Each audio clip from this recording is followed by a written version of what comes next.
This is a practice that dates back centuries and was written about in a beautiful annual review of Neuroscience on the biology of memory by James McGaugh, where he talks about medieval practices of children being taught information and then being thrown literally into cold water to stimulate the release of adrenaline, sort of shock to the system from the cold water, led to better memory and retention of the information that these children had been exposed to. And it turns out the exact same thing is true for adults in the laboratory or kids in the laboratory. You can do that certainly by deliberate cold exposure with a cold shower or getting in up to your neck in cold water of any kind. But the other way to do that is in glow state. The first tool I'd like to talk about is one that I've mentioned before. It's something that if you haven't heard of, will be very useful to you. And if you have heard this tool before, I'm going to add some additional features to the description of this tool that should make this worthwhile for you as well. And that is to delay your caffeine intake to 90 to 120 minutes after waking up.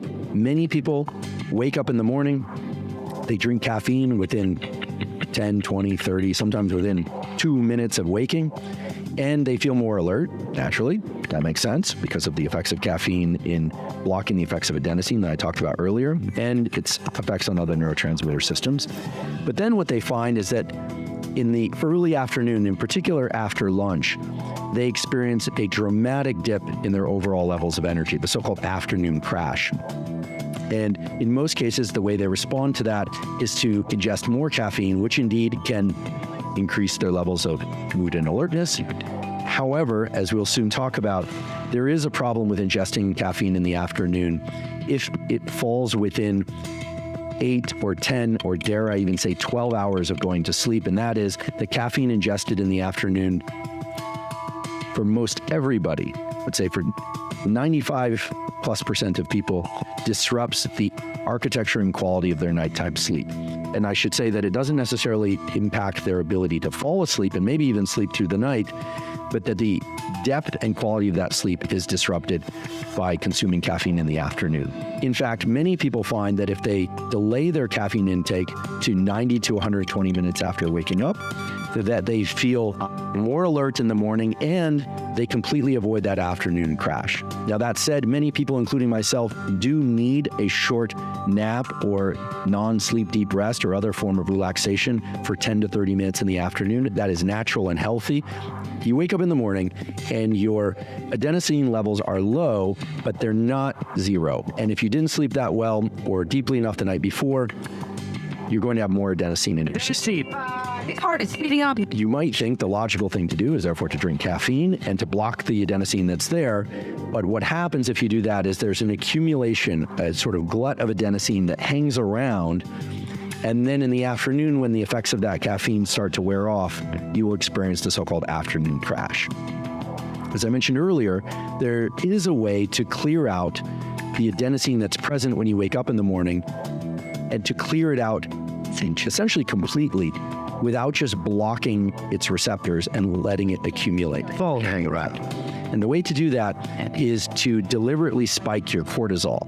You want that cortisol pulse to occur early in the day close to waking, and you want that for a couple of reasons. First of all, if you don't restrict that cortisol pulse to early in the day, it will tend to bleed into the later parts of the day. And actually, a late shifted cortisol peak is one of the hallmark signatures of depression, low-level depression and serious depression, and it can start to disrupt sleep and certainly can disrupt mood, metabolism, and your immune system. So you want that cortisol peak early in the day. How do you ensure that that happens? Well, you wake up in the morning, and whether or not you're a bounce out of bed type or you're a more groggy, kind of wade slowly into the day type like I am, you wake up and you don't ingest caffeine. Fine, and in fact, beneficial to hydrate with water and electrolytes. Terrific, in fact, I would say necessary to get bright light in your eyes, ideally from sunlight. I've talked about this many, many times before on the podcast. If you wake up before the sun comes out, then turn on bright artificial lights. But then certainly once the sun is out, and even on cloudy days, in fact, especially on cloudy days, get outside for anywhere from 5 to 20, maybe even 30 minutes. Do some work outside, take your breakfast outside if you're a breakfast eater. get something done outside, even if it's just to get outside and get bright light in your eyes. Why? Well, because it's been shown in studies on humans that getting bright light in your eyes in the first hour after waking or as soon as possible after waking increases the peak of that cortisol pulse by 50%, 50. And that cortisol pulse, yes, increases alertness, but it does one other very important thing, which is that through an indirect pathway, it can clear out any residual adenosine that might be present in your system when you wake up in the morning.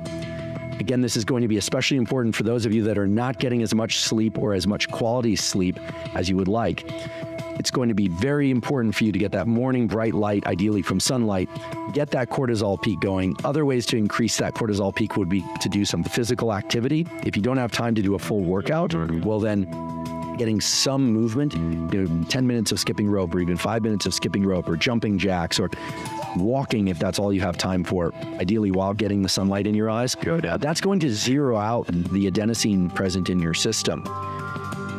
This is a practice that dates back centuries and was written about in a beautiful annual review of Neuroscience on the biology of memory by James McGaw, where he talks about medieval practices of children being taught information and then being thrown literally into cold water to stimulate the release of adrenaline, and that increase in adrenaline, while the mechanism wasn't completely understood, it was understood that sort of shock to the system from the cold water led to better memory and retention of the information that these children had been exposed to. And it turns out the exact same thing is true for adults in the laboratory or kids in the laboratory. Here we're talking about deliberately increasing your levels of adrenaline and other catecholamines, dopamine, norepinephrine, etc. You can do that certainly by deliberate cold exposure with a cold shower or getting in up to your neck in cold water of any kind.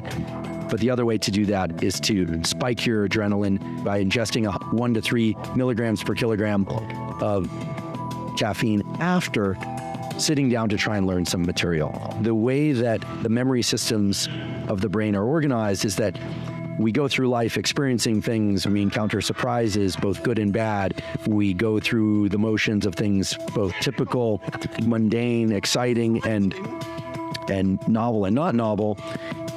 And then every once in a while, something will happen that will spike our catecholamines. Dopamine, typically if it's a positive surprise. Adrenaline, which can be associated with both positive surprise or positive events and negative events or surprises.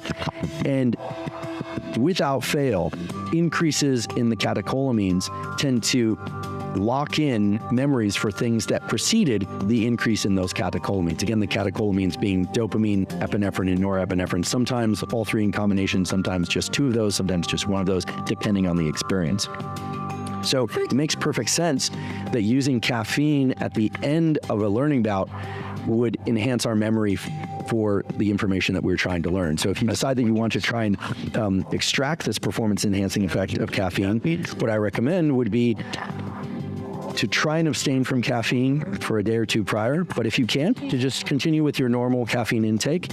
But then when you sit down to study or learn something, to not ingest any caffeine as you do that, but then afterward to ingest caffeine. Now, in theory, you could probably further enhance the memory encoding effects of adrenaline and the other catecholamines by drinking caffeine and then taking a cold shower, doing deliberate cold exposure if you really wanted to or had the ability to, or doing some sort of intense form of exercise. Brief bouts of intense exercise ranging from 10 to 50 minutes or so have been shown to improve memory for information that one was trying to learn prior to the intense exercise.